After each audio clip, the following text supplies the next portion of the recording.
Netcasts you love. From people you trust. This is Twit. Bandwidth for the new screensavers is provided by CacheFly at CacheFly.com. The new Screensavers is brought to you by Epson's new EcoTank printers. With Epson's line of SuperTank all-in-one printers, you can print thousands of documents without running out of ink. EcoTank is loaded and ready to print when you are.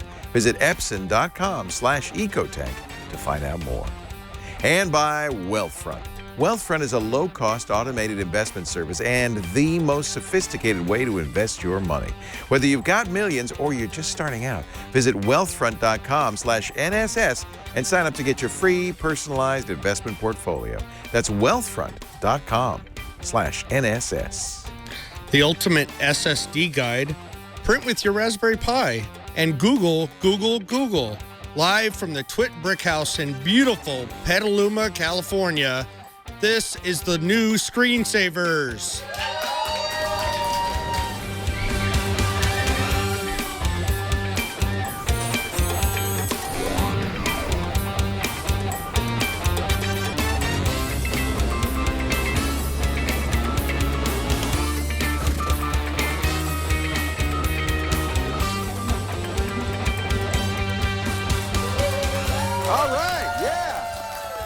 Welcome to the new Screensavers. I'm Leo Laporte, and that's Iain Thomson. It is indeed. You know, you've been here enough now. I think we should get you on a segue and add him to that show open. This is how many times you've done this? 3, 4? Oh, this particular show about that, yes. Yeah, welcome back. Yeah, no, always good to be up here. It's a lovely summer's day outside and classic cars everywhere. Yeah, we're having American Graffiti Days outside. I should have warned you. There's no parking for miles. All the parking spots are taken up by, 1956 Chevy Nomads and stuff, and beautiful cars. We have a great show for you. We have brought back Allyn Malventano. He's, frankly, my guru for solid-state drives. He first started writing about them at PC Perspective. He's tested them all. He's an expert on them. And now that they're becoming more mainstream, I wanted to get his advice on what to buy, what the various acronyms mean, what to do to maintain them, and are they as reliable as the old spinning drives? That's a killer point. Yeah. Because if the flash drive goes, it goes completely. It goes when it goes, it goes. If you've got a platter, then you can mix and match. Maybe. Get some data back, maybe. Maybe. Well, we'll find out. Allyn knows. We're also going to do a call for help involving Raspberry Pis and a Brother printer. I know that because I see them both right there. We've got a MedTech segment with Scott Jung. He's going to show you a handheld gluten food tester. You know, if you're worried about gluten, I'm sure stick there it are in there. out there. Gluten. And Padre will go down to Maker Faire. It's going on right now in San Mateo. We're going to visit with them. And the new Apple Store, we'll take a look there too. But first, the hot topics. And you were down in Mountain View this week for Google I/O. I was. As you can see by my sunburnt, I'm literally a redneck at the moment. It's just been crouched over a computer screen in blazing sunlight. I can't remember an outdoor keynote ever in the tech industry. We don't like the outdoors. No, there's a lot. I mean, I'm in a bad situation because I'm sort of half Scots, so I'm pale blue naturally, and it takes me a week in the sun to get white. But developers aren't known for their suntans. No. And 100-degree sunshine, bright California light. It was held at Shoreline Amphitheater, which is normally a concert venue. Yes, I'm going there next week. We didn't see all the stuff that they did before and after. They even had a show there that night. Did you go to some of those events? I didn't stay on for the party because it was a 2.5-hour commute back. But yes, there were a lot of pasty developers who just the next day were like, well, they handed out sunscreen and sun hats when you came in, but it was still fairly brutal. Yeah. They did not hand out Pixel Chromebooks. They did not hand out VR visors. They didn't hand out anything, really. No. Which I think is not a bad idea, because I think there was a kind of a gold rush to go to Google I/O just to get free stuff. This was a Google I/O freebie. Yeah, the Pixel. Yeah. So, no, that's in line with the way things are going at the moment, because Microsoft Build, they didn't give anything away there. Yeah. But I did get an email about midnight saying that everyone who goes will be getting $500 worth of cloud time. As a voucher that's being sent out. Thanks for the cloud time. Yeah, it's... I don't even know what I would do with that. All right.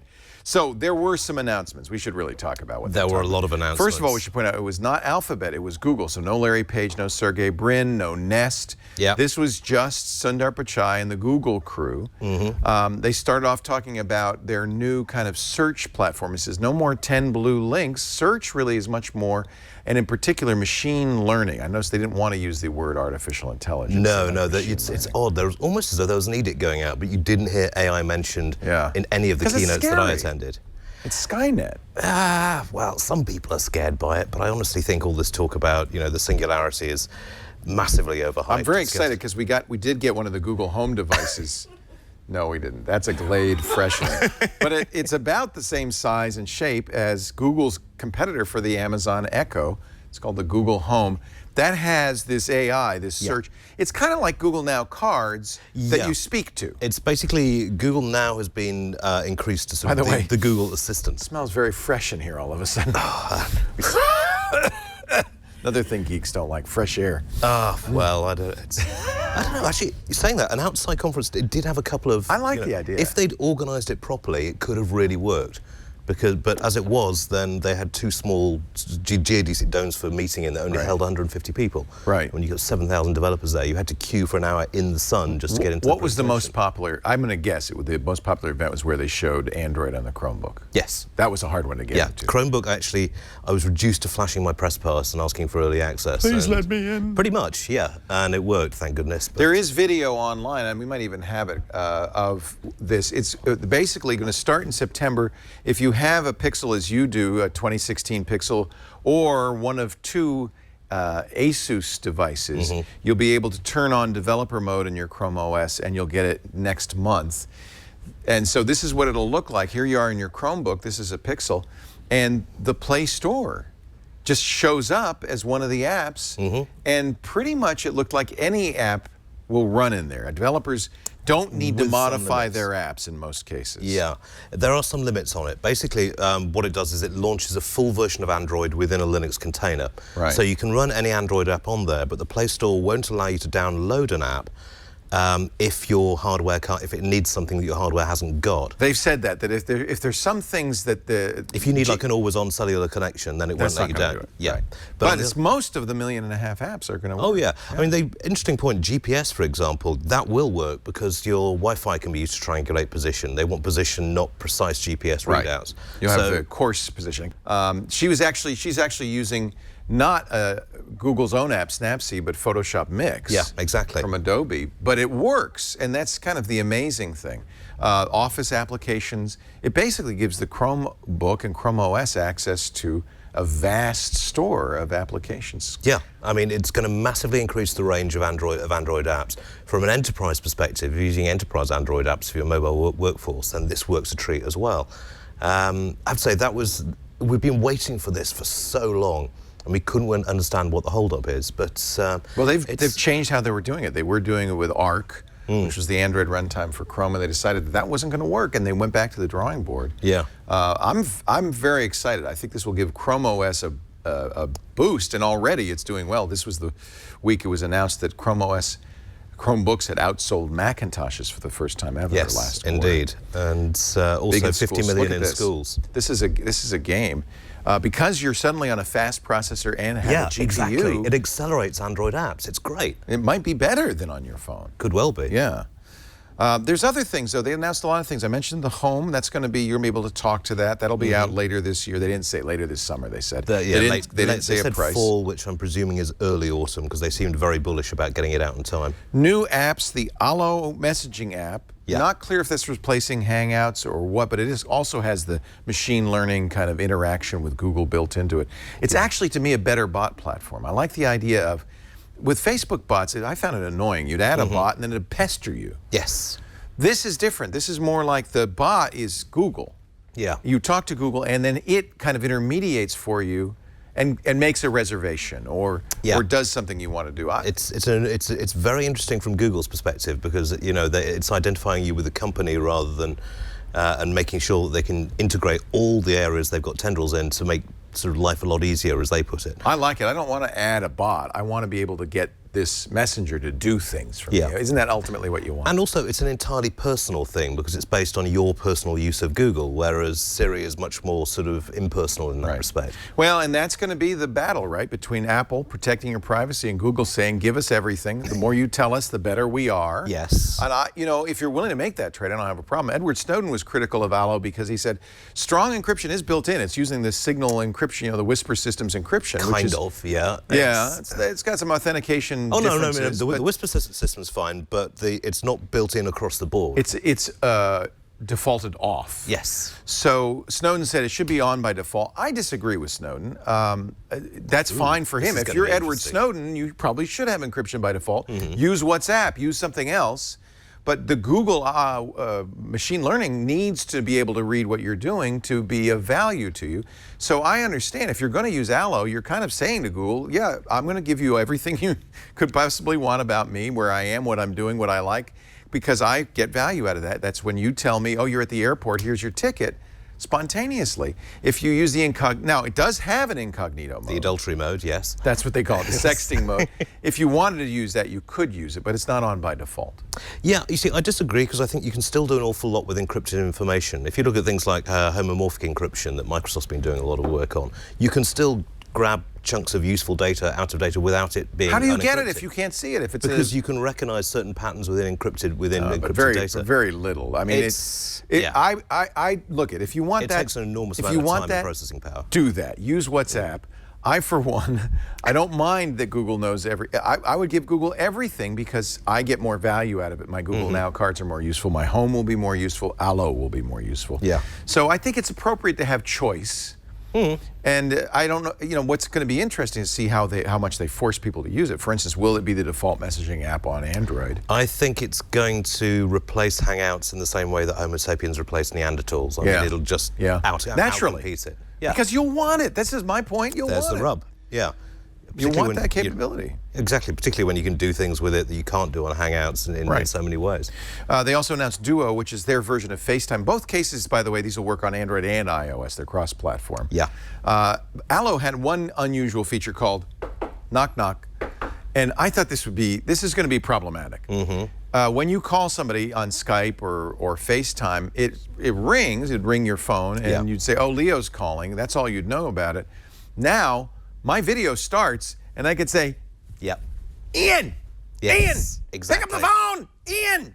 Well, you can mute it, but yes, I actually really like that feature because if you can see someone before you actually pick up the message, you know who to hang up on. Yeah, exactly. And if it's someone that you really don't get along with and they're looking really pissed off, then you don't want to pick up the phone. And I have to figure you're going to be able to turn this off on both ends. So if you didn't want knock knocks, you could turn them off. And I'll tell you why you wouldn't. What if you're being stalked? What if your ex-boyfriend is stalking you and he continually calls you and sends you horrific video every time before you pick up? You don't want to see that, right? So there's got to be built in some pretty good blocking features on this, I would imagine. Certainly. But on the other hand, when my wife calls or my daughter calls, I'd love to be able to see them going, hey, pick up, that'd be fun. Yeah, well, actually at the demo during the presentation, his kids. He hung up on his kids early and you just think, ooh, Daddy's going to have to bring home some ice cream. It's going to be ugly at dinner come on, tonight. you know the kids were backstage. There's no way. Okay, so they also announced VR. I was a little disappointed. I thought this was a Me Too product. It looked a lot like Gear VR. I didn't see anything really exciting about Google already has the cardboard, which is like the McDonald's of the VR world. They've promised they will be doing phones to handle it and the headgear, but it all looks fairly cheap and cheerful. Yeah. But I mean, I think they're trying to build the market as rapidly as possible, and you can't do that with multi-$1,000 Oculus headsets. It does have that Oculus feel. You've got the lobby or the Gear VR feel. It's not clear whether anybody will make. By the way, Google's just making a reference version of this. They expect third-party manufacturers to make them. Yeah, they did also mention they'd be doing one themselves. Yeah, kind of a reference edition. Yeah, exactly, kind of like the Nexus phones. Will it will it be a standalone Android device, or will you still need a phone? You'll still need a phone.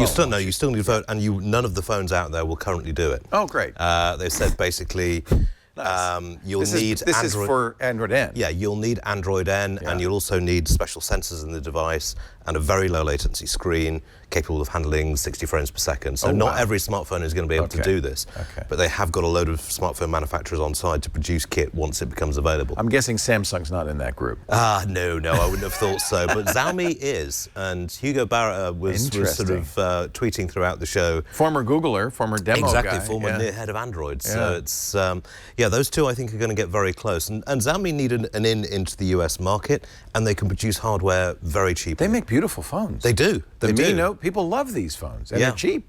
It's, I think the interface is a bit clunky at the moment, but hopefully Hugo will sort that out. The final bit was instant apps, which is kind of interesting. The idea that even if you don't have an app installed, if you call for that capability, I think this integrates very well with Allo, for instance. If you call for that capability, you'll load just a bit of the app. So, for instance, if you're looking at Allo, you say, what's a good restaurant around here? They say, here's 10. Make me a reservation at Benvenuto for 6 o'clock. It might load in part of Open Table, just the amount that it needs to make that reservation. I like that idea. No, exactly. I mean, anything that reduces the number of apps you've got on your phone, I think is a good thing in a lot of regards, particularly when it comes to battery life and those things. It's interesting, and we're going to see how this works, but from the demos they did, it certainly seems to work in a fairly non-processor heavy way. But it should be very good, and app manufacturers will like it as well, because it encourages people at the end of the day to download the full app if they're that impressed. Yeah. Did you like Open Table? We'll get the full app because you could use more of it. Exactly. I think that's great. I have more than 200 apps on my Android device. Yeah. I would not have half as many. No. If I didn't have to load them to do this once in a while. So this is, to me, a great idea. Taking them off in case you're stuck out in the middle of nowhere with no Wi-Fi. You might still need it. Yeah. Right.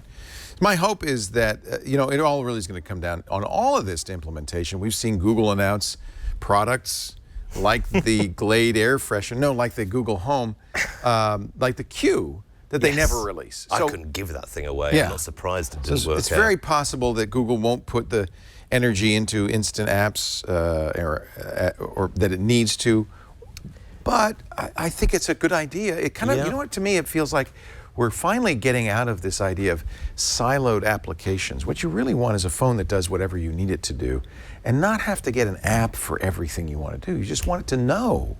And I would love that idea, right? Yeah, I think you're going to need a lot more hardware in in there first before, but it's coming. It's sooner or later. It's coming. These things are supercomputers in our pockets. I can't imagine they won't be more powerful. We did a full kind of breakdown on Twig on Wednesday after Google I/O. We did our live coverage of Google I/O, which was a lot of fun. Yeah, did you see him? Yeah, ran into Jason at a press conference. That was really fun. And then, Jason Howell was there, Jeff Jarvis, Father Robert Ballecer.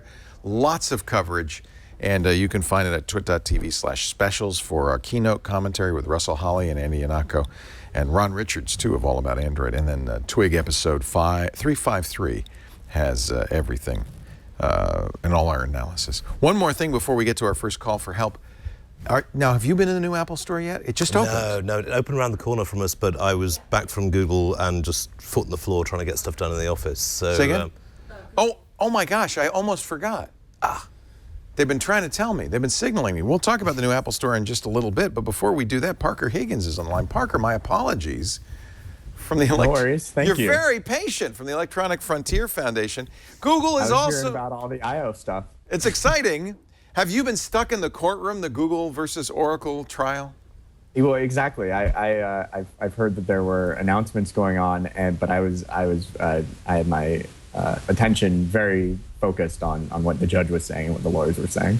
This is a very strange case because the same judge, originally ruled in favor of Google, said, no, they didn't. I learned Java, which I thought was strange. I learned Java. Of course, he was a mathematics major in college. Yeah. And Google did not steal your code, Oracle. Case dismissed. Oracle appeals. The appeals court says, well, I don't know, Oracle copyrights the API. Supreme Court says, well, we can't rule on that, throws it back to the judge, Judge Alsop. And now the court is deciding, the jury of 10 people is deciding whether APIs can be copyrighted. This is a very bizarre idea. Well, so the Federal Circuit, the appeals court that you mentioned, they handed down that APIs are in fact copyrightable. Right. So Oracle immediately. So the jury is now saying whether Google's use of these APIs is fair use. That's right, because they are copyrightable. The court said so.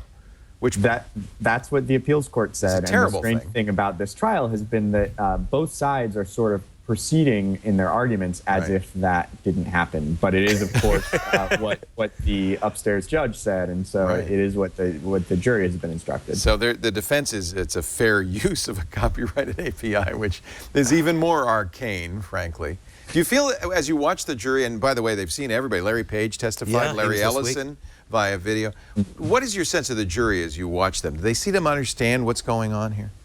Well, so it's been a very technical trial, and there's been a lot of discussion over the distinction between declaring code and implementing code on the one hand, and then the factors of fair use on the other hand.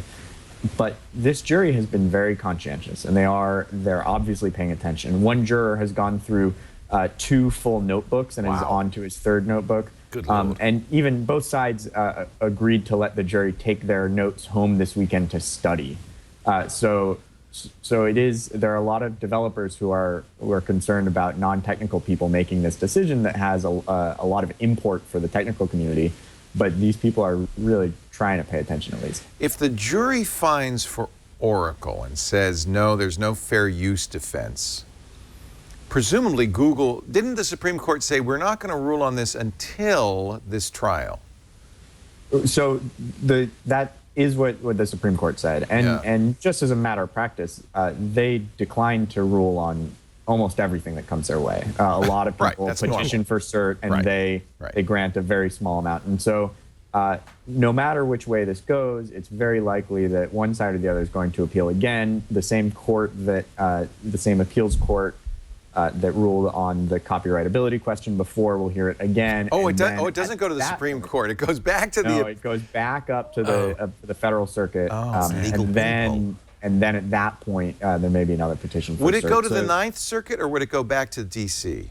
In this case, it's a federal circuit, and it's a weird loophole because there was, very early on in the case, there was a patent question, and the federal circuit hears cases that involve patent questions. So a lot of legal observers have suggested that the Ninth Circuit might have not come to this copyrightability decision, but the federal circuit would. So it would go back to federal circuit. And of course, either side is going to appeal it. I mean, there's no way this doesn't, at least they don't try to get it back into the Supreme Court. But is it settled that APIs are copyrightable, or would that be up for? Well, the Supreme Court can do whatever the Supreme Court wants. But in terms of at least federal circuit law, that is what the court has said. And so the Supreme Court's is more likely to take cases where there's what's called a circuit split, where the different circuit courts have come to different decisions on this. And so you may start to see, we're speculating that we may start to see companies that would sue about this, including a patent claim, because the federal circuit is the court that will say this. But if another circuit, if the Ninth Circuit or another circuit were to rule otherwise, then maybe that would be a case that goes to the Supreme Court. Wow. So this is actually a fairly straightforward trial for this jury. It's a fair use trial. Yes, as straightforward as fair use trials can be. Unfortunately, with a jury, they're not allowed to do any more research than the evidence that's presented. And both the technical questions and the fair use questions, there's a lot of background there if you want it, but they're not allowed to look at any of that. I mean, my understanding was that the jury has actually been fairly carefully selected so that they don't have technical experience. That's certainly the way it's gone in previous trials. They don't want anyone who's got a lot of geeky experience. No developers allowed. No, exactly. There was one developer, and he got cut before. So it's again, they're being very attentive and very conscientious, but it is people for whom Java 2 weeks ago was probably not something they were familiar with. How was Larry Ellison's testimony? Was it interesting? It was interesting, and it was a video deposition, and he wasn't testifying; it was just a deposition. Right, that was a deposition. Okay. So far, the only live testimony has been the people who were there in person, but of course that is included Eric Schmidt, it's included Larry Page, it's included Andy Rubin. So it is really kind of a who's who of not just Google, but Sun, of course, and Oracle have a lot of the employees have worked for the whole set of these, and so it has been a really interesting trial from that perspective. What's your sense of the judge, William Alsup? I mean, we hailed him for saying, I learned Java in the previous trial and coming up with the right answer in the previous trial. On the other hand, some of the things I've heard him say, he was laughing about GNU. He said, wait a minute, the G in GNU stands for GNU? And I don't think he liked Jonathan Schwartz's hamburger analogy. What do you? And the judge will have a lot to do, especially in a case like this, to influence the jury, right? What's your sense? So he does seem he knows this inside and out, and I think some of these he said that recursive acronym GNU didn't make any sense. And I think that's sort of the right thing to do in terms of making it understandable to the jury. I think acknowledging that there are a lot of these geeky things that we take for granted, that when it makes, of course, GNU stands for GNU. It is silly. You know what? He's right. It is silly. Yeah, the jury needs to, I think it works well for the jury to be reminded, like, oh, okay, this is something that is a weird quirk of this community, and it's not a reason to tune out. It's just a thing to know that's something that nerds some baggage weird. The case brings. Yeah. So what's next? So on Monday we hear closing arguments, and that will be another hour from each side, making their best case, and then it goes to the jury, and they can deliberate for as long as they need to. And if they find that it was not a fair use, if they find for Oracle instead of Google, then there will be a damages. Another round of communication about damages, and Oracle has said that this may be a $9 billion trial. So so we could see if they really don't like Google's side, they could try to award $9 billion to Oracle. Now you're doing the same thing, Parker, that I did. We're leaving off the 0.3. And when you're talking in that number, 0.3 represents $300 million. So let's be fair, 9.3 billion. But you could also imagine, in the world of courts, you could also imagine that they say, Google infringed, but it wasn't willful. Here's $1, right? And here's $1, and maybe that makes a case go away. Honestly, it's really hard to know what comes next. Yeah, to me, it's not about the money. Of course, I'm not the one who would have to write that $9.3 billion check.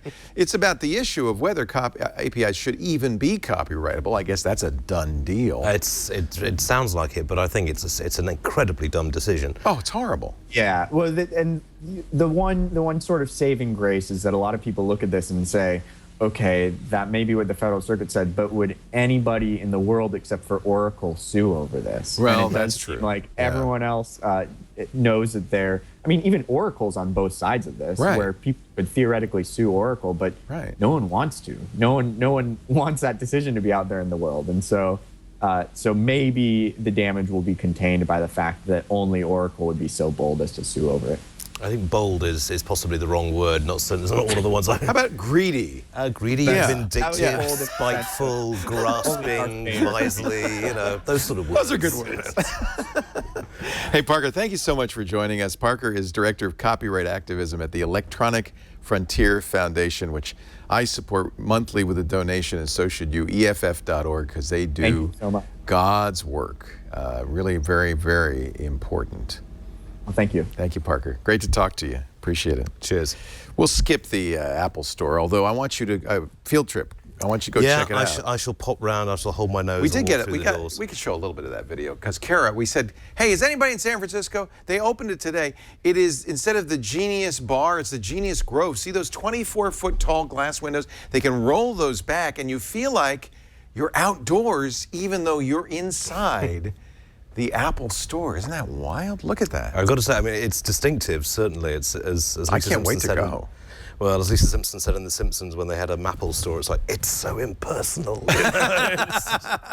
It is. The scale of everything is just unbelievable. Apple's really a fashion brand. It's the 50th anniversary of Apple stores, and Angela Ahrendts the director of retail for Apple, was there. She was very rarely in public to open it up. If you're in San Francisco in Union Square, right next to the Grand Hyatt there, the old Nike store, I'm told. Yeah. Well, a reader has just pointed out that, in fact, those glass floors are going to be the very devil to clean at the end of the day. But, you know, it's I heard somebody was telling me they're building, you know, because much of the new Apple campus is glass. The walls are glass. The spaceship campus is curved. And somebody was telling me that each one of those glass panes is $185,000. That when they make them, they have to make them 10 at a time. The foundry won't do it for anything less. And apparently, at least a few times, somebody's backed into it and smashed one. Beep, beep, beep. Yeah. Oh, that was $1 million fender bender. Just drive away as quick as you can. All right, let's get our first call for help. And now, on the line with us, who is it? Hey, sorry to keep you waiting so long. I apologize. Zach from Barron, Wisconsin. Hi, Zach. Hello. Look at the TARDIS blanket behind you. You wouldn't be a Doctor Who fan, would you? Oh, just a little bit. Oh, good on you, mate. Classic series. Look at that. Anyone with common sense, I figured is, right? Yeah. Is this your man cave down here? Well, it's just a living room. I had to do some cleaning up in here, and I get some glaring in that window. So I figured smart. I'd start covered. Cunning. You never know when a Doctor Who blanket's going to come in handy. Always right. keep your towel ready. So what can we do? What can we do for you, Zach? Well, I've got this Raspberry Pi 3. Ah. I figured out a few things on it. How exciting. My Linux is very rusty. I haven't messed with it for, years. And printing is one thing I'd like to get working on there. And I don't know how to do it. Linux uses something called cups for printing. One of the nice things about Linux, of course, is it's supported by enthusiasts. And one thing enthusiasts have a lot of is old printers, right? Okay. So the older the printer, the more likely it's well supported with cups. Isn't that weird? So, Jerry, did you find this article on the How To Geek?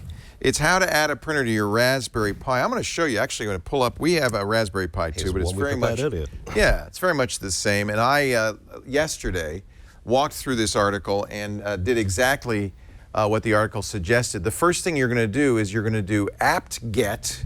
Have you ever done an apt-get? That's how you install software on Linux. You're going to sudo apt-get install cups, which is the common universal printing system or something like that.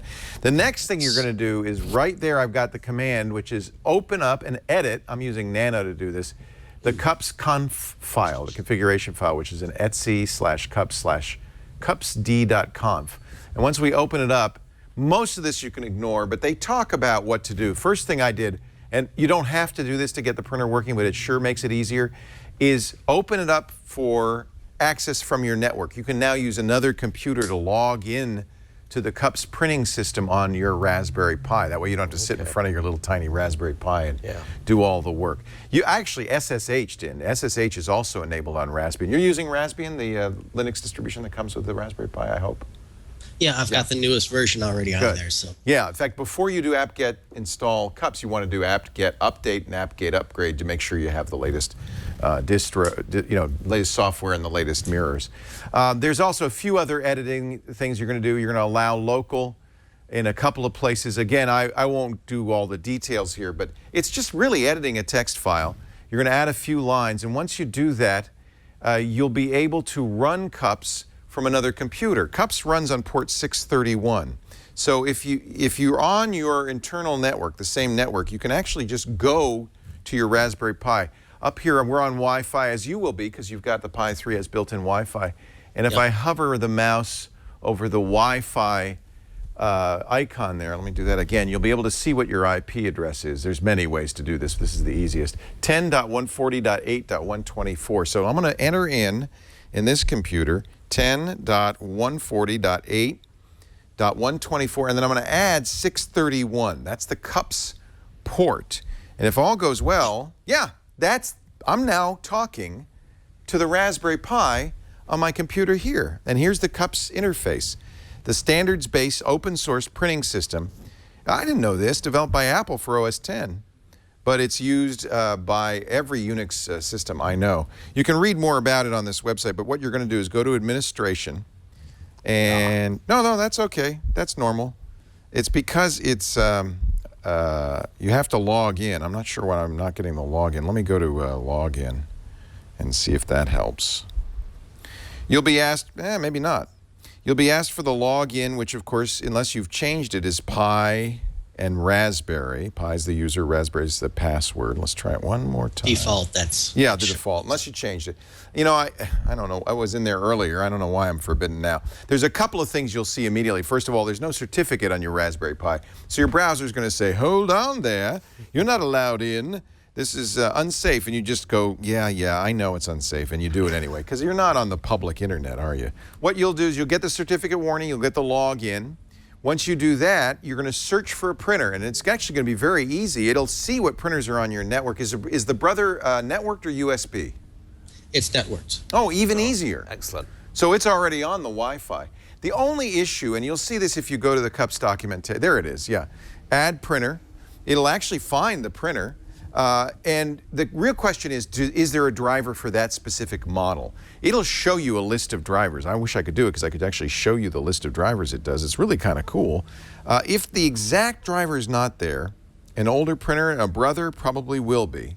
But if it's not, try, recent. Something in the MFC range. Yeah, in that range, they'll have a variety of different printers that you could probably figure out one that works. You're going to try to get a driver that works. In some cases, like Epson, I have an Epson printer at home. Epson makes Linux drivers, so I was able to actually add a driver by installing it on the Raspberry Pi, and it worked fine with my Epson printer. So nice. If you don't find one exactly, check with Brothers, see if they have a Linux driver. One of the things that, I always try to patronize companies that decide to provide Linux drivers. Yeah. It'd be so nice the more of these companies supported Linux. I agree. I mean, as a matter of course, they do it for Windows. Microsoft doesn't write drivers for all the hardware it supports. No. They expect the manufacturer to do that. And because so many people use Windows, they always do. That's really the difference. It's not that Linux is harder or weirder. It's easy. It's just they have to do it. And I always support companies. NVIDIA's very good, Intel's very good, and Epson's very good. They write Linux drivers. So it's very often the case that you can get a proprietary driver from the manufacturer that works just fine. Indeed. In fact, a listener just posted up a list of Linux drivers. Oh, good. All right. So openprinting.org, you'll see all the different drivers available. I'm guessing that printer you have, I'm not sure what the model is, but I'm guessing that CUPS will have it. If it does, it's just like installing a printer on Windows or Mac. You select the printer, you say OK, and now you can print to it just as you would with anything else. I was going to actually print, but now that I can't get into CUPS, I won't. But because I had this set up on our house network, and I should be able to print to our local printer. I was able to see it earlier. So that's easy. It's very much like doing it on any other computer. You need a driver. The printing system is called CUPS. And pretty much that's all you need to know. But this link is great. Just Google how to add a printer to your Raspberry Pi, How to Geek. Excellent article. How to Geek. Yeah. Okay. In fact, look, that's a Brother they're doing.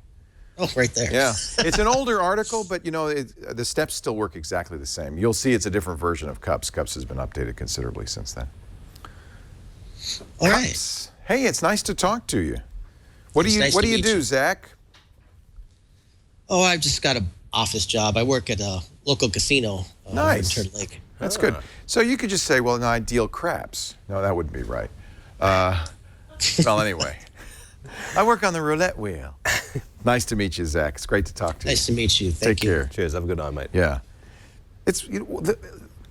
I have mixed feelings about this. I love Linux. I use it all the time. And I wish more manufacturers supported it. Yeah. Because usually the problems you come up against are problems where you have a manufacturer that hasn't written a driver for that hardware. But once it works, man, it's just nice. It's solid. Well, You're using Linux right now. Yeah, I mean, a lot of programmers know Linux and love Linux. Yeah. So I think where you get companies that do put a lot of Linux drivers up there, it's generally because they've got enough people in the company who love it and just say, yeah, we should do this. Or an enthusiast has a Brother printer and says, I'm going to make this work. Yep. And writes a driver for it. But you're running Linux on your Chromebook. Everybody using an Android phone is running Linux. Half the sites you visit on the web are running Linux. I'm actually tempted. I've been reading up on how you can Crouton. You can, yeah, exactly. Did it You last can put week. Crouton on this. I will help you. during the break, you and I will put crouton on yours. It's awesome. It's awesome. Then because it runs in parallel. Exactly. So it's not emulation. It's literally running on this hardware. And you don't have to worry about, it just takes some space, that's it. And it's not much space. Yeah, it's not as though you keep a lot of stuff on here. Exactly. You keep it in the cloud. That's what it's designed for. I remember computers that had 2 gigabytes, and we thought that was a lot. There's I can remember 32 gigs on these things. When the first gigabyte hard drive came out, we sat in the office, turning it over on our hands, going, this is stupid. Nobody's ever going to need this much data. Then they invented Windows. And Napster. Napster, that's the one, yeah. Next week, Ron Richards joins us. If you have a question for our Android guru, here's how you can ask it. Need tech help? The new screensavers are here with answers. Email your tech questions to newscreensavers@twit.tv. Let's see. Allyn Malventano's coming up in just a little bit. We're going to do a little SSD stuff. But first, let's talk about Epson. As long as we're talking about printers, the Epson EcoTank printer, what a brilliant idea. You got to praise a company when they do something to their business model that is something customers love, but maybe a little risky for them. And so few companies now are doing this. Everybody's trying to, customer first doesn't happen anymore. Not with Epson. I love this. I've been using Epson printers since day one with the MX80 and the FX80. And now we've got these great precision core printers. Epson took the engine from their industrial printers, 40 million drops of ink a second, little teeny weeny pico liter drops, give you super crisp black and white text, vivid colors, two-sided printing, all the benefits of an inkjet printer.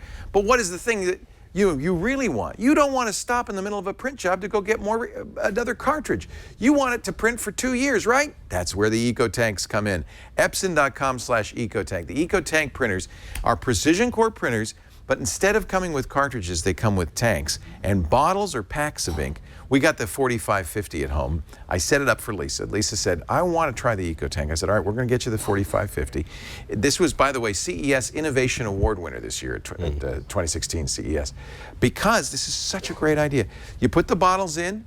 Now, I won't be adding ink to that printer for 2 years. It's 50 cartridges worth of ink. And when I have to go back and buy new ink, the beauty of this is it's 80% less than a new ink cartridge. Yeah. So Epson has really said, they've turned this all on its head. Used to be, you'd give away the printer and you get them on the ink. Not anymore. I love you, Epson, and thank you for making the EcoTank. I want you to all check it out. Go to epson.com/EcoTank. If you're not using an EcoTank printer, if you need a new printer, this is the one you want. And they have them for all sizes, small, office, home office, and they even have the big boy that has 20,000 pages worth of ink in the box. 20,000 pages. Epson.com/EcoTank. We thank them so much for their support of the new screensavers. Do you have an SSD? You do. You have an SSD? Yeah, I have an SSD in here, and I'm about to buy one for my ThinkPad. You're going to add it? Yeah. Your timing is perfect. We've got an SSD expert here. Absolutely. Bring it on, because I need to know this stuff. Good. You ask the questions. It'll help you buy. Allyn Malventano is here. He's been helping people buy SSDs for years now at PC Perspective. Hey, Allyn. How's it going?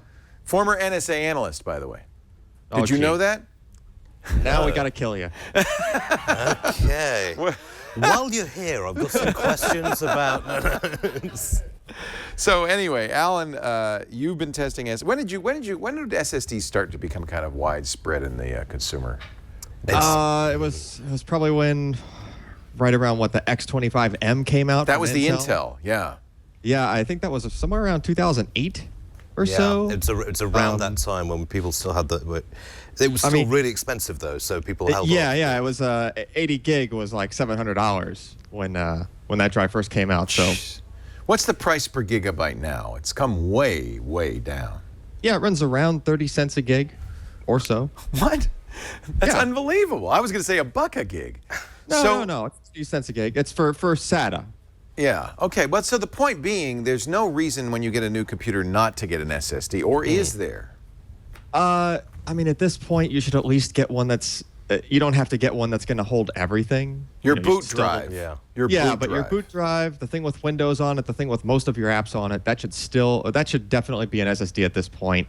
Just the performance you get for the money is, just at a minimum for that stuff, right? Is just definitely worth it. we're talking hundreds of megabytes a second read and writes. I mean, we're just talking huge speed now. Oh yeah, they usually, if it's a serial ATA one, they'll usually it's pretty easy for them to saturate it, which is over 500 meg per second. And then if you go crazy like you did with your Ultimate VR build, then you're doing like 2 gigabytes a second. Yeah, I put mine on M.2 NVMe. We'll talk about what that all means. But we want to help Ian go shopping. So he's retrofitting an older laptop. Yeah, I've got a ThinkPad X220. I've had it for nearly 5 years now. So that's going to be SATA, right, Alan? It should be. Yeah. Yeah. So if you get the newer stuff, you can get the SSD on PCI Express on the faster bus. The SATA bus is kind of limited. But does that mean you shouldn't get an SSD? You shouldn't upgrade to an SSD? You mean just if you didn't have PCI available? Yeah, if you're still on SATA. Is SATA fast? No. You said you saturated. You saturate it compared to a hard drive, which doesn't come anywhere near saturating it. Right. I actually I threw in the show notes the first link I put in there was a chart from some of our recent testing that we developed that shows latency of devices, right? So if you look at that chart there, to the left is faster, and the narrower that little ramp, like the steeper the ramp, the better, right? So to the left, there's that cluster of 3 drives. Those are all NVMe PCIe drives. Okay. Right. And then you got that blue and that green line. Those are SATA SSDs. Okay. Right? And then there's a kind of orangey red line there. That's an older, like a OCC Revo drive that did RAID of SATA devices over PCI, so it had a bunch of hops to make to get there, so it kind of slowed it down a little bit more. But if you look at those 3 ramps there to the right, little ski slope looking things that are, if you look, they're between like 2 and 3 orders of magnitude, because that's a logarithmic scale. Wow. Slow. Those are hard drives. Yeah. Right? So now latency is an interesting stat. We're not talking about read or write speed. We're talking about how fast it can get to the data before it reads and writes it. Is that this right? is in terms of storage stuff, it's more like how nimble is it, right? Nimble. If you're looking for a bunch of different things from different places on the storage, and it has to, in the case of our hard drive, it actually has to move an arm. Like there's 0 move the needle seek to the time other on part of the SSDs. record. Yeah. So on SSDs you have effectively 0, right? Yeah. On that graph, it's like the lowest or the fastest part of that chart. Almost random access, like memory. Yeah, it's basically it's 10 microseconds is the leftmost point in that. Wow. So 100 microseconds per I/O. That's pretty darn fast. So you're going to get that benefit no matter what bus you're on. Right, you will get most of that benefit. The NVMe stuff is still just a tiny bit faster, but compared to a hard disk, right? Even if it's on SATA, the SSD is just so much faster. How about SATA 2 or SATA 1? Is that? I mean, now you're really talking a much more constrained bus. The bus is more constrained. You'll see more of a limit when you're trying to move just sequential files. Yeah, you're trying to move big stuff. But the question is, if you have older hardware like that, chances are you don't have another place to move it to that can go as fast as the other thing. That's a good point. Right? So it still is a benefit even then, right? And then even with SATA 1, which would be like 150 or maybe almost 200 meg per second, the SSD, especially a modern one, which could go much faster if you plugged it into that faster SATA bus, that one would basically just be like taking a nap while the while the data was going on the older system. And so that drives like that could do like full random access and still saturate the slower SATA bus. The beauty is everything seems faster. It's the simplest way to take an old computer and make it feel like a brand new computer. Boot up time is faster, apps load faster, data save is faster. And it turns out I/O is more important to the overall speed. We always talk about megahertz and gigahertz in terms of processors, but if you're waiting around for the hard drive, it doesn't matter how many gigahertz your processor is. This is what's driving me to do it, because I'm so sick of sitting next to people in press conferences who are just like, think, oh, it's on, right, okay. Whereas I'm thinking, 3-minute go boot. Make a cup of tea, come back, still doing. Actually, what makes it worse for you is that you're used to what an SSD is like, right? So it's like what I always tell people, or what I did, back when there were a lot of people that hadn't upgraded yet, was if they're on the fence about upgrading, I would tell them do not sit at anybody's computer that has an SSD in it if you're not ready. Spoil you forever. Yeah, because you'll never want to go back. Well, look at your Chromebook. That's the old the first Chromebook. time I thought, when I was That's actually an SSD. reviewing this, it was just like, what, it's that's booted blindingly already? fast. Yeah. So are all SSDs alike? I mean, are there some that are better? Are there some that he should avoid? I mean, they're all pretty good now. They're all pretty good. There are some that the easiest thing to do is just, if you see what looks like a good deal on one, what I always tell people is just go look around at the reviews. Chances are you'll see either I have reviewed it or somebody else has reviewed it. And if it is one that's not necessarily that great, the reasons will be in that review, right? Okay. But Samsung's EVOs are pretty good, right? So dang near every SSD that has come out of Samsung, I have never really had a way to fault it. Okay. Right? They're just like, they're just super The fast. firmware's good, the speed's good, the reliability's good. Yep. Samsung is one of the companies that has the advantage of they do the whole thing, right? They make their controller. They make their flash, right? They make their whole product is everything in it is Samsung, right? They don't have to worry about sourcing controllers and firmware from other companies, and then there might be some bug to make it work with this other kind of flash or whatever. They don't have to worry about any of that. And they were the first company to do VNAND, which is a very fast vertical oriented NAND memory. It has like 32 or 48 layers worth of flash, worth of cells on it. We used to talk about MLC versus SLC, like that was a quality differentiator. Yep. That doesn't matter anymore either, does it? No, it kind of does. Oh, it but does. Okay. It's not. It's no longer SLC versus MLC, and now it's MLC versus TLC. Oh. Who makes TLC? Because isn't Samsung MLC? No, all Samsung Evo drives. They're all are TLC. Okay. Yes. However, Intel. all those Samsung Evos have an SLC cache on them. Okay. Intel's making all the same kind of stuff everybody else is. These used to be the king of the hill, right? Yeah. If you wanted an SSD, you wanted an Intel drive, and they were much more expensive too.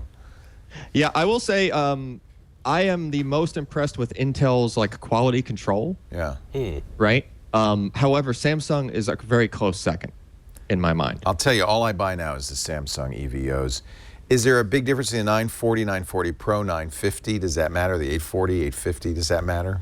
Well, all there is right now, there's if you're in the 900 series, those are all the NVMe PCIe drives. Right. That's what we have on our Overgum. Yeah. So the 850 is using VNAND, regardless of Evo or Pro. Okay. And the VNAND is a lot faster than the older stuff that they were making. So basically, if you get a 500 gig SSD or larger, you might as well just get the Evo, because even if it runs out of that cache and it's writing to the TLC, it can still saturate SATA. Write that down. Okay. Get the Evo. Yeah. So the Evo just makes more sense, honestly, and especially if it's a mobile platform you're putting it in. Again, where are you going to get something at, say, 100 or 200 meg per second to even have to write to it? Yeah. Right? So you could get away with even the smaller 850 Evo, and even if the write speed was limited to like 300 meg per second or something. 250 gigs, $100. That's insane. $100. My accounts department are actually going to let me do this. It's great. You know? Now, should he worry about reliability? Are these as reliable as spinning drives?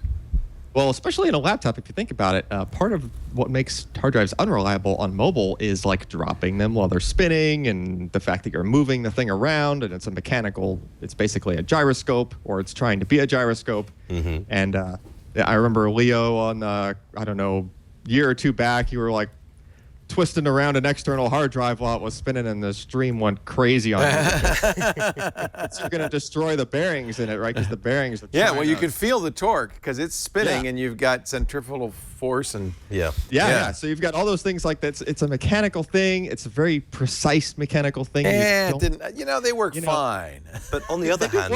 They do work. You know what I was doing? I was ejecting them, and they're still spinning when you eject them out of those toasters. And I was going, wow, you can really feel the gyro. Yeah, and the bearing is just screaming. On the other hand, though, if they go wrong, generally you can recover some data from the platters, whereas if a flash drive goes wrong, then that's it. Everything's toast. So a good backup strategy is needed, I think. Is that true? That is definitely true. Okay. SSDs just being solid state, right? The way that they're going to tend to fail is like any other just electronic component. Typically, when an electronic component fails, there's not like I can still use it most of the way. It's usually just done. No recovery. Right?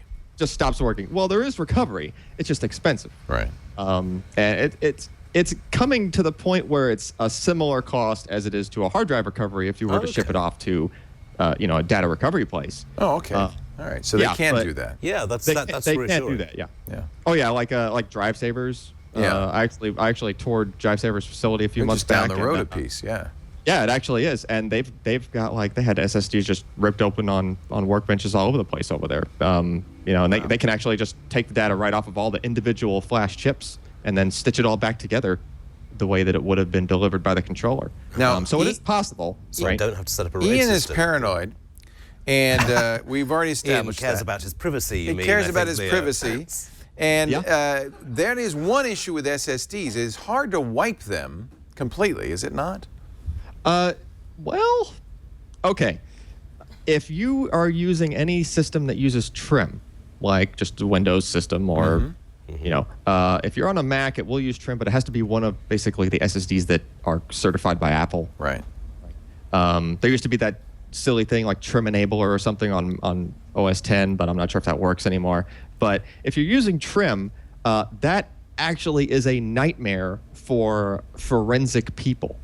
Good. We like that. It is. Even if you're just using, not even encryption, but just trim. He was with the because, yeah. Well, I'm even talking from that standpoint too. If you were to try to go through that drive, anything that had been deleted, there's really not an easy way to get that data anymore, right? The SSD will effectively remove those entries from the table, so it doesn't even know where in the flash to look for that stuff that was deleted. There's a chance that it could still be on the flash, but again, you're talking you really got to know what you're doing. You're basically reading raw data off of the flash chips to get that file back. And that's just from having hit delete, right? Like that gets you that far to the point where you can't even run the typical undelete utilities or data recovery utilities you can get off the internet. If you have an SSD, goody. You're liking that. You don't need D-ban anymore. You got it. No, and I'm trim. And as long as you have the drive connected in such a way where Windows will trim it, right? You can basically just go into disk management, delete the partition, and recreate the partition. When you create a partition under Windows, that is when Windows will instruct the drive to trim the whole area if it is an SSD. So nowadays, Windows, in a way, it's not a perfect secure erase, but in a way, it will basically zero out everything that's available to be read from a given SSD that uses trim just by making the partition. Interesting. Right? Wow. Remember, the data is still potentially on the flash chips. But nobody unless you have the knowledge to get that deep into the drive, you're not going to get that info back. And that's, again, not even to the point of turning on encryption. Right? Excellent. Do we have enough time, or should we get Allyn to come back next week? I think this is, yeah. We got a lot more to talk about. We haven't even gotten to the different kinds of SSDs. Yeah. And NVMe and all of that stuff. And plus, your tips for using an SSD, because I know there's different things to do on Mac and different things to do on Windows. Can you come back soon and we'll talk about part 2 of this? Yeah, we could do a part 2. Maybe part 3 and 4. Tres and cuatro. Anything Ian should know before he heads to Fry's? Just look for 850 EVOs. Can you actually buy them with an operating system pre-installed? Or What are you, lazy? Yes, incredibly so. I'm a journalist, for goodness sake. It's indoor work with no heavy lifting. It's going to blow you away. So I have a new HP laptop. I'll show it next week. And it has Thunderbolt 3, right? So what I did, Allyn, you'll be proud of me, I got the first, as far as I could tell, Thunderbolt 3 enclosure. It's an Akitio, and it supports 2 drives. And you could do RAID 0, RAID 1. I did RAID 0 for speed, right? And I bought 2 Samsung 8. I wasn't sure if I should get the 850 or the 850 Pro. Sounds like it didn't matter. No, probably not. Yeah. And they're in RAID 0, which should help in throughput. Of course, Thunderbolt 3 is 40 gigabits per second, so it's pretty fast. And I decided to image the HP before I made too many changes. It backed up a 40 or 50 gig image in like 2 or 3 minutes. I was blown away. I've never seen anything like it. You could watch the bar just go like that. Yep. So don't worry. Don't worry. You're going to pull out your window. I have a USB key. I'll give it to you. No, you pull out your Windows installer. You'll be done before you know it. It's fast. That's another very good point, actually. Just along the lines of you should always be backing up no matter what. Oh yeah. But if you have your OS drive, which is the place where it's going to have the most amount of really tiny little files, right? If that was a hard disk, your system would be noticeably slower if you had a backup running. That's true. In other words, you're writing to a large file somewhere else, but it's trying to it has to read and touch every single individual little file on your C drive in order to get them all into the backup. And it's using CPU to do this as it's doing it, right? It's like the CPU is waiting on the thing to come back to answer if it is a hard disk, right? Whereas if it's an NVMe, especially if it's NVMe, you can have a backup running. Like I have backup runnings on systems, and all the time I'm doing other things. Yeah. Like I don't even do like schedule them to be like at 3 a.m. or whatever. I'm to the point where I can shut my systems down at night. Yeah. And just have the stuff that would normally be, oh, I'm going to let that run overnight. No, it's like, it could go while I'm sitting there trying to do other things and don't even notice that the backup's We image our HTC Vive hard drive, which is an NVMe M.2 drive, as you well know, Allyn, onto the spinning HDs while we're playing games in the VR. Yeah. You don't even know. So I image that drive every day. I don't think people who are using it even know, but we're imaging that drive every day. That's why we got 3 terabyte external extra drives. Reds. Yeah. Yep. For backup, you just run it. It's awesome. There it is. We got the 950 Pro on those. That's nice. Yeah. That's nice. That's the M.2. Hard drives. Yeah. And hard drives are perfect for being a destination for backups because they love sequential. They don't care. They can. Well, there's no they don't latency because they're writing boom, boom, boom, boom. Yeah, boom, they're just boom, writing boom, in boom, a straight line, one large file. And those are also in RAID, which helps a little bit with that too when you have the striping, right? I think you're doing RAID 1 on Oh, your you're hard right. We're doing redundancy. That's yes, right. So we're doing RAID only 1. when you're writing, you're only as fast as one drive. Right. But again, it's a sequential file, and those REDs, the 3 terabytes, if you're close to the beginning of the disk, it's like 150 meg per second. Yeah, it's fast. So enough. it's still pretty fast. Yeah. So do it, right? It has to be done. I'm so sick of my current hard drive. Well, and it's a great way to give new life to an old computer. Exactly. Frankly. And I'm not prepared to give up the ThinkPad because I love the keyboard. Is there a way he could clone his internal drive to the new SSD before he does this? I guess he'd have to have an enclosure of some kind. I'm just thinking so he doesn't. Just any, literally any. They're all over the place. You can get them for like $10 now. What? The flash enclosures? External enclosure? Yeah, no, it's just an external 2.5-inch hard drive enclosure. That's all it is. It's not specific to flash. Right. Or not. You just put it in there. Yeah. And then he should clone his internal drive to that external drive before he takes the internal drive out, right? Yep. And then usually you can just usually it's as simple as just swapping them out. Yeah. Once you've cloned it, you just open up your laptop, you swap the drives, and then you just so happen to now have a backup of what you just had sitting on a hard drive. Right? And Samsung has I know Western Digital and Seagate, they all made cloning tools for this exact purpose. Samsung has one too, do they not? Yeah, I'm pretty sure Samsung, I think it's either a separate utility. Yeah, I think it's a separate utility. Magician is their software for like just optimizing It's Magician. Stuff. Okay. That's not the clone utility. That's not the cloning, but I think there's one like right on their site for free download. Good. It looks for a Samsung drive. But that's what you're gonna buy. Right. Sure. Just data migration. It's called Samsung Data Migration. Yep. And that's exactly what you need. It was designed for SSDs, but I presume that you could use it to copy from an internal spinning drive to your external. Yep. And that one, if memory serves, that one even does some other tricks. Like say you have a larger hard drive in your laptop, like a 1 terabyte hard drive or something, and you only bought a 250 gig SSD. That tool, I believe, is smart enough where it'll go through and it'll say, okay, hey, you have a bunch of bulk media stuff over here. I'm going to separate that out and I'm going to leave it on the drive.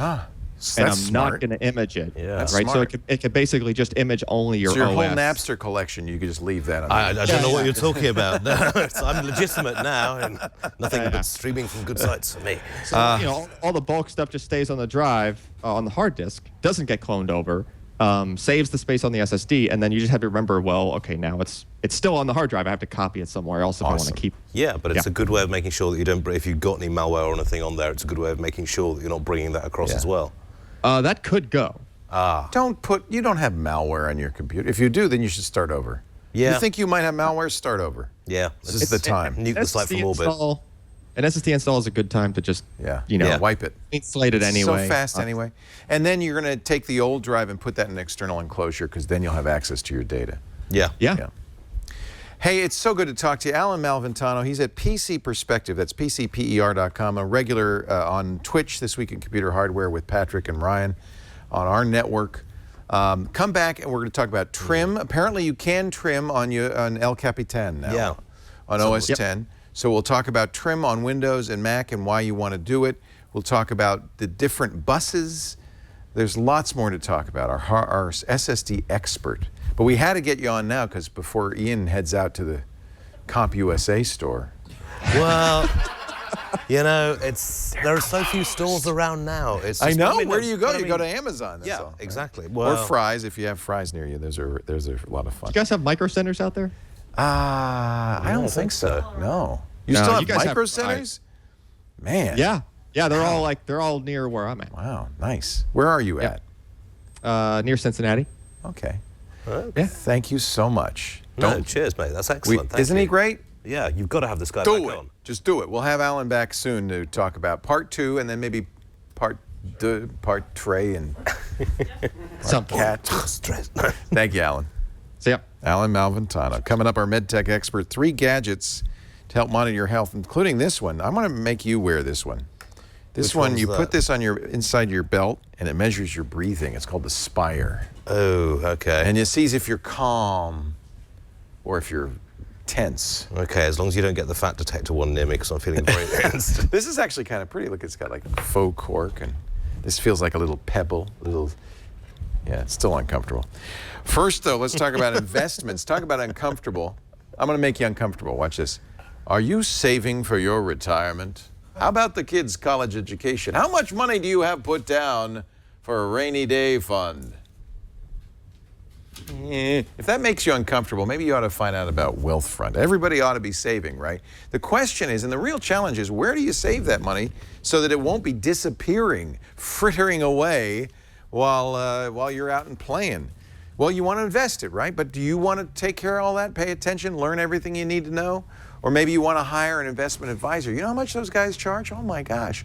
Not only do they charge 1 or 2 or sometimes even as much as 3% of what you have on an investment every single year, there are all these hidden transaction fees and stuff, and it ends up you got to make twice as much just to get ahead. That's no good. And by the way, if the guy were that good, what's he doing working at the stock brokerage down at the mall, right? You can do a better job yourself with Wealthfront. Check it out. Go to wealthfront.com. This is software that's going to monitor your investment every second of the day. Not every quarter, not every week, not every month, every second. And by the way, smart software based on the best Nobel Prize winning research. And the advisory board includes people like Burton Malkiel, who wrote The Random Walk Down Wall Street, and Charles D. Ellis, who's probably the king of financial writers. They are using something called modern portfolio theory. It's designed to adjust according to your personal risk tolerance while staying diversified and tax efficient. They do something like it's called tax loss harvesting that's hard for anybody to do unless they're constantly monitoring your account. Wealthfront does it automatically. And because it's a computer, computers are cheap. They don't have to take breaks. They don't eat lunch. They don't have to go on vacation to Cancun every 3 weeks. No, my friend, that computer's going to sit there churning away on your portfolio day in, day out, and for 1/4% a year. That's nothing compared to 1%, 2%, and 3%. 1/4% a year. And by the way, if you go to wealthfront.com/NSS right now, they're going to do it for free for the first $15,000. Not 1/4%, 0. There are no hidden charges either, no transaction fees, nothing like that. Your initial investment is as low as $500, but I don't want you to start with an investment. I want you to go there right now and do a couple of things. They have a portfolio checkup that'll take a look at your current portfolio, if you have one, and tell you if it's diversified enough, if you're paying too much in fees. They also will generate a portfolio based on their technique for free for you, so you can see exactly what they would invest in after they ask just a handful of questions. It's enough to assess your risk tolerance, your time frame. They really can design a custom portfolio to fit your needs. Wealthfront manages now $3 billion in client assets and growing like crazy because it's just a good idea. I read an article in the Wall Street Journal the other day that says the human investment advisors really hate these guys. They're really scared because, frankly, it's kind of the dirty little secret of the investment club is that they charge a lot of money and they don't really know that much what they're doing.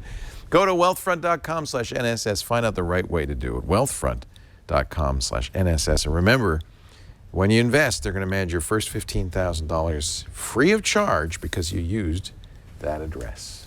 We love Wealthfront. It's such a great idea, and I've heard so many of you who are using it and love it.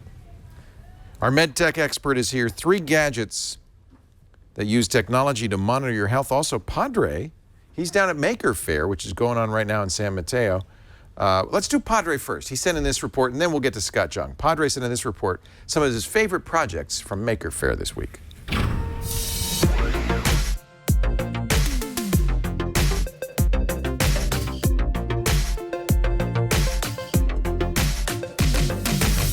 I'm here at the San Mateo County Fairgrounds for Maker Faire 2016, what they call the biggest show and tell on earth.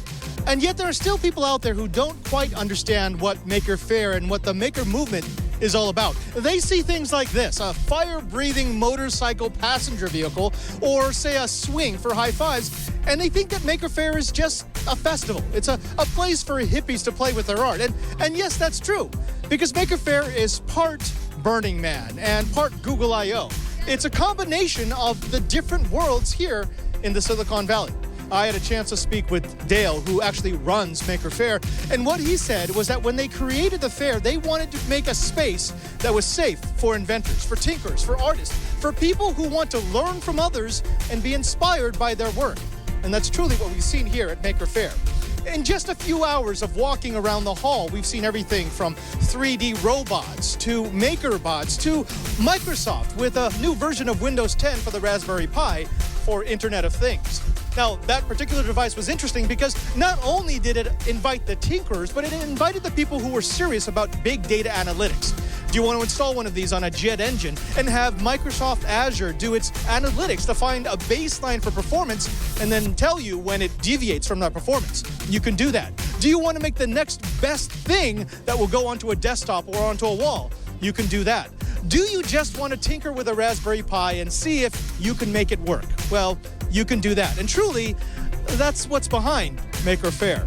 Now, wandering through the other parts of the hall, we've seen things that reach out to the more important parts of life. We saw the race to extinction. It's a Tesla that has been decked out with electroluminescent paint and a automatically rising projector that can give people facts about what's happening to our planet.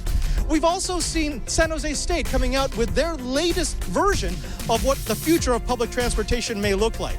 And all of those exhibits have been next to fire-breathing plants or electronic race cars. Truly, this is the meshing of the future of the past, the artistic, and the engineer. I'm Father Robert Ballecer, coming to you from the San Mateo County Fairground, telling you that if you've got friends, family, or children who might be interested in making in the future, you have to bring them here. Until the next time, back to you at the Screensavers.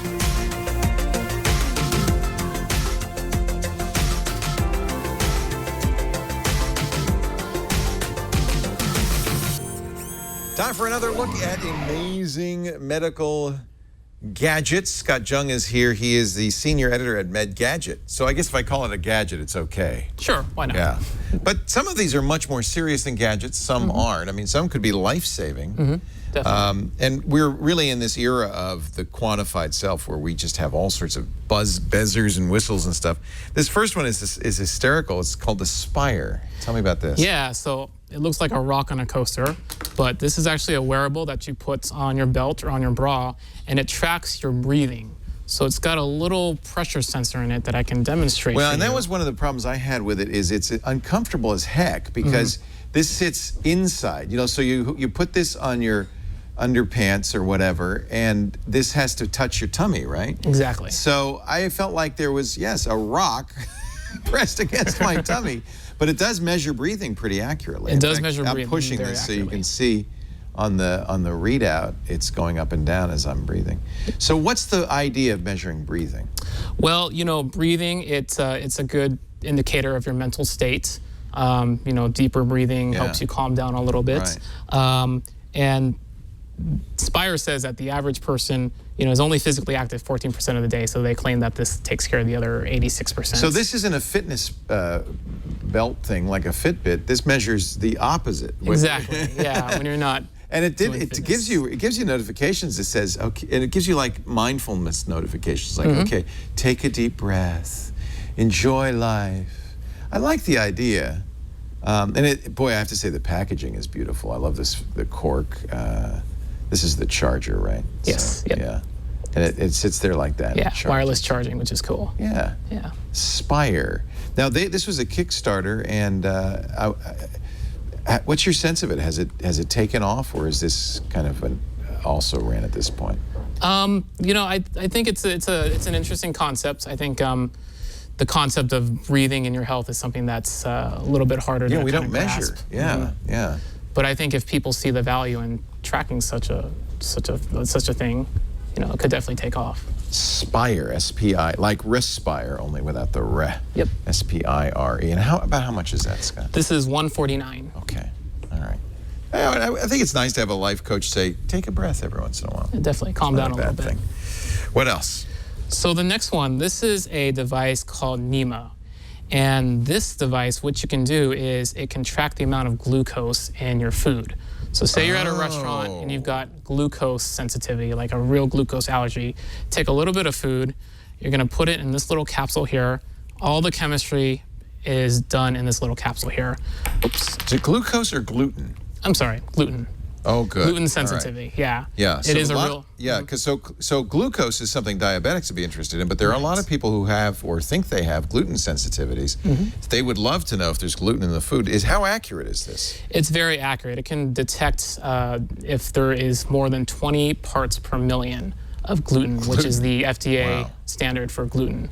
So you just now, does the FDA have to approve stuff like this or not? When it comes to food, I think that's kind of more of a gray area. Right. It's not like it's saying, it's not giving medical advice. It's just telling you whether there's gluten in it. Right, right. And I understand this same company is working on something that will have a test for peanuts, which would be very valuable for people with peanut allergy. Yeah, they just received an NIH grant to develop the sensor for peanut allergies. Right. And dairy is also down the road as well. How much is the Nima? So this is available for pre-order now for $199.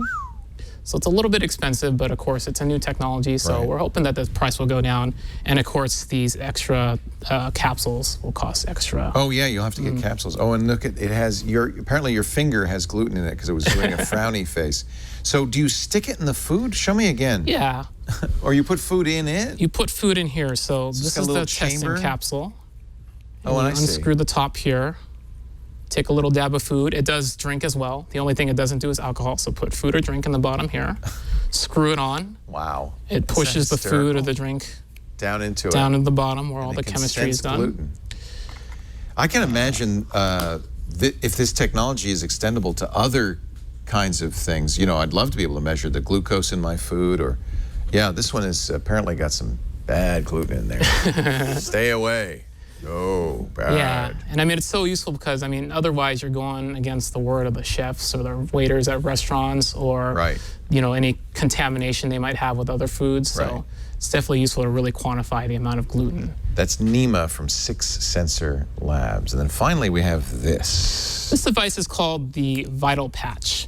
And this is meant for elderly people or people who have just been discharged from the hospital. Okay. Say maybe your grandma, she's starting to feel symptomatic, lightheaded, dizzy, and they go to the ER and they just can't figure out what's going on. They can put this VitalPatch on grandma, take her home, and monitor her statistics and see, you know, what might be going on. What does it monitor? So it monitors your EKG, which is the electrical activity in your heart. Wow. It can monitor your heart rates. You can monitor a metric called your heart rate variability, which is an indicator for a lot of different health things. Your respiratory rate, your skin temperature. It also has an accelerometer, so it can detect your posture and it can detect if you fall. Well, now, where would Grandma put this? She's going to put it on her chest, kind of near her heart. So it can measure the heart rate. Exactly. Kind of like a chest strap for working out. VitalPatch. Wow. Now, this obviously does have FDA approval, or needs FDA approval. Yeah, it does have FDA approval. Yeah. And the really cool thing about this patch, Leo, is they're also using this for drug research. They'll give subjects drugs, and they'll put the patch on, and they'll see if it affects their other vital signs. So it's very good for interesting. research as well. Right. Very interesting. So it's a little portable EKG. That's kind of amazing. Love to see this developed into something that we could wear day in, day out to talk to our smartphones.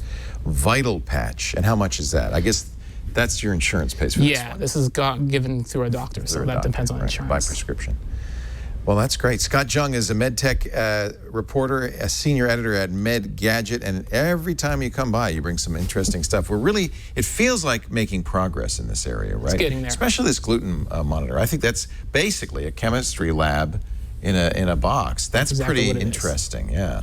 I could see a lot of application for that. Thanks, Scott. My Great to see pleasure. you. Good to see you. All right, back. More screensavers coming up right now, actually. You might have noticed that was pre-recorded. Shocked and horrified. When we get Scott in town, we want to do as many segments as we can with him. So Iain Thomson is here from, I didn't mention the register.co.uk. Let's give you big chops, big credits for that. I should wear a t-shirt next time with it on, but no. Just that vulture. I love the vulture. Do they have vulture t-shirts? They do have vulture t-shirts, and we actually have a vulture statue in every office where every place where the Reg has an office around the world. I will trade you a new Twit t-shirt for a vulture t-shirt. I shall get my paws on one immediately. And if you want a new Twit t-shirt, go to teespring.com/twit. We're calling it the 2016 Twit World Tour tee, because on the back, we've got all the Twit shows as if they were like concert days, right?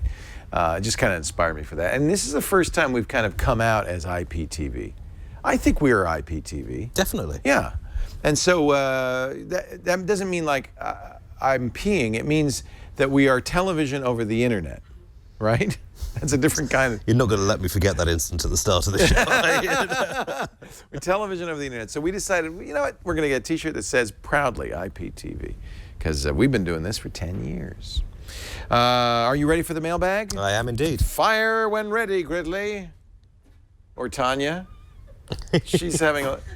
Do you normally do that, or does somebody else do that? Because it looked like you'd never done that before. Rolling in the mailbag. Oh, look, just for you. I don't want this anymore.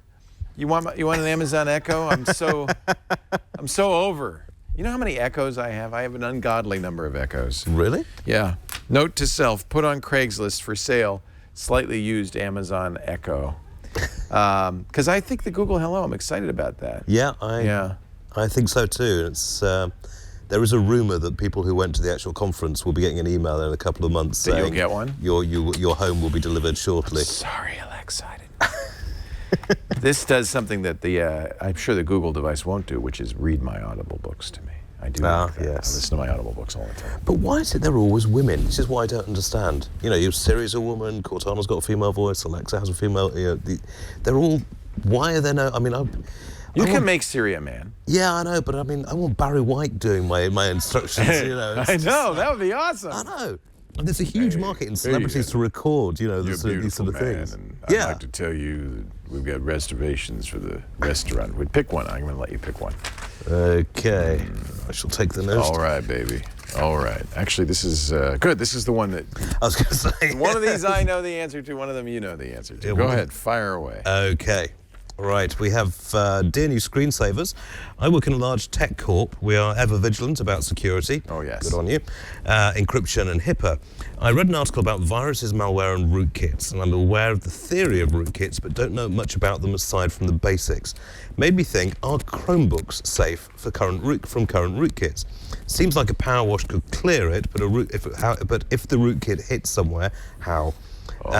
Some search on the net results aren't clear and they aren't current. Cheers, Mark from Albany, New York. So let me explain what a rootkit is, and then you can assuage his fears. Rootkits are the most scary kind of virus. They're a virus that hides.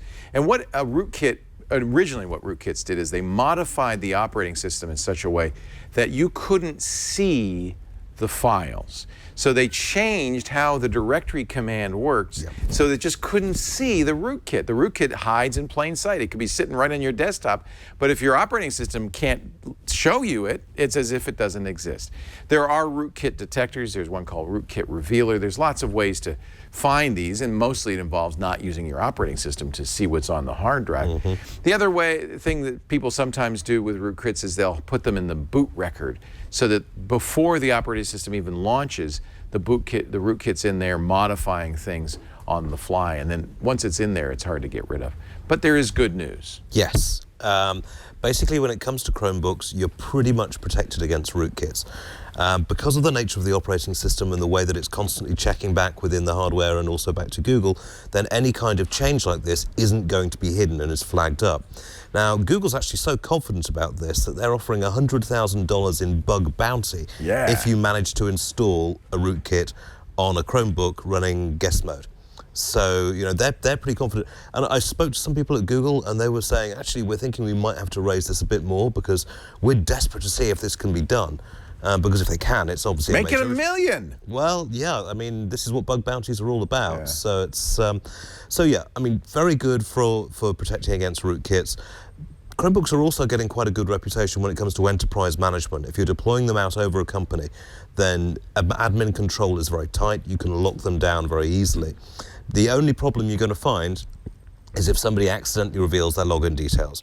Because if that's done, then game over. You know, I mean, well, somebody can get to your... Yeah, but that's the same with every computer. Right. So, you know, but when it comes to malware, when I go to hacking conferences like DEF CON, I take my Chrome OS. Wow. Partly because it's tougher to hack, but also because less people use them. Right. So you've got less chance of a hacker who's specializing in your particular operating system. Patrick Norton would not take a computer or phone to DEF CON because he didn't want to show up on the wall of sheep. People who had been hacked. Oh, I know, I know. At DEF CON. But that's testimony, and you haven't been hacked. I mean, nope. No, I've yet to be hacked at a DEF CON. I've had somebody do some probing work on my phone, but not on the laptop. Of course, you've actually got to keep your hands on it at all time, and just for security's sake, I just tape up the USB ports when I'm, you know. There would be ways, I suppose, if somebody could get physical access. If you can get physical access to a device, there's a whole host of ways that you can sort of put pernicious little bits of code in there, but I'd have to say it's better than most at protecting. Chromebook, I mean, among other things, it will not boot if the operating system has been modified. Exactly. It is really remarkable. In fact, that's one of the things, if you remember last week, we had to do before we could put Crouton and Linux on our Chromebook is turn off the secure boot features because the Chromebook would not allow us to put another operating system on there. They're really well protected. I think the guys at Google take great pride in their security system. Oh yeah, and I mean, and they are absolutely dedicated to getting it sorted out. There are things that you can dislike about the Chrome OS, but security is definitely not one of them. I love Chromebooks. I think more people should buy them. In fact, I mentioned they outsold Macintoshes last quarter. Wow. Yeah. Wow. And 50 million school kids use them on a daily basis. Isn't that amazing? Yeah. I mean, it used to be Apple dominated the schools, then Microsoft made a big push to get school children in front of Windows, and now Google is just stealing the march on all of them with the Chromebooks because they're so cheap and they're so easy to manage. Right. I was talking to some educators who are here on Wednesday. They said for every iPad you buy in a school, you can buy 3 Chromebooks. Yeah. So it just makes sense to put them in the schools there. Here's a question from Nancy. Last Saturday, you mentioned a shirt you were wearing and purchased it in Mexico. She wants my shirt. What's the name, email, phone address, and for that shirt? I'd like to get one for my husband for Father's Day. This is a fan of the network, Winton, not Winston, Winton Churchill. He lives in San Miguel de Allende, which is a wonderful community in Mexico, in Guanajuato, where there are a lot of expats. And the woman who makes these shirts, I think her name is Patrice, is an expat. She was an executive of the United States. She said, that's it, I'm throwing it all over. An entrepreneur. She started a little clothing store in San Miguel. It's, I think it's Abrazos is the name of the store. You can order them online. She uses PayPal. $60 a shirt. And she has some amazing designs, including all the designs I've worn, the geckos and the movie stars. And she's got some Day of the Dead shirts that are beautiful. Highly recommended. They're beautiful shirts. They're heavy cotton. They're not rayon or silk. They're actually cotton, and they feel nice. And I think she designs or has those shirts designed by local artists because they really have that wonderful. Excellent. Keeps local money in the There you economy as go. well. Brazos. And you can order it right from the website. It's a little funky, but you can order rather it right like from those, yeah. Oh, yeah. If you look at the some of the fabrics, there's a Day of the Dead the skulls right there. They're just beautiful. And guaranteed to hurt the eyes, which is what any good shirt should do. San Miguel Designs. Really, really great shirts. And I want to thank Winton Churchill because he sent me about 6 of those. I love them. I'm going to get some more. All right, my friends, we have reached the end of this show, and I want to thank you, Iain Thomson, because this was a long haul. No. I mean, it's always a lot of fun doing these shows. But Thank you. Plus, you've got a British food shop in Petaluma, so I pop in there for a sausage roll. I heard that you go over there. Oh, yeah, every What do you time. pick up? The sausage rolls are always good there. Sausage rolls.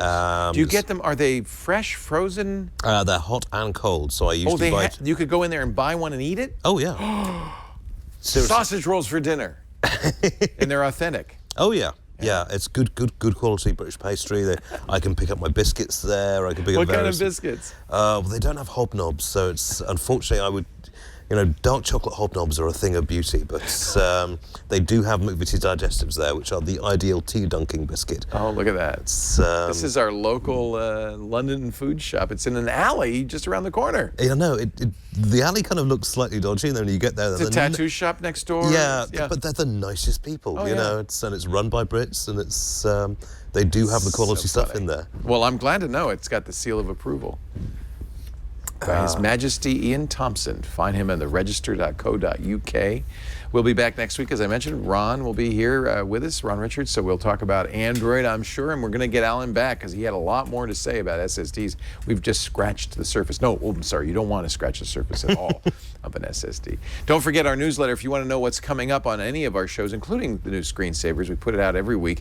Just sign up for free at twit.tv/newsletter. No, we do not sell your email address. We don't give your email address to anybody for anything. We're very careful of your privacy. Don't worry. It's just so we can get to you and let you know what's coming up once a week. twit.tv/newsletter. Thanks for being here. We will be back next Saturday, 3 p.m. Pacific, 6 p.m. Eastern Time, 2200 UTC, or watch on demand, twit.tv/NSS or wherever you get your podcasts. Thanks for being here. We'll see you next time on the new Screensavers. Bye-bye.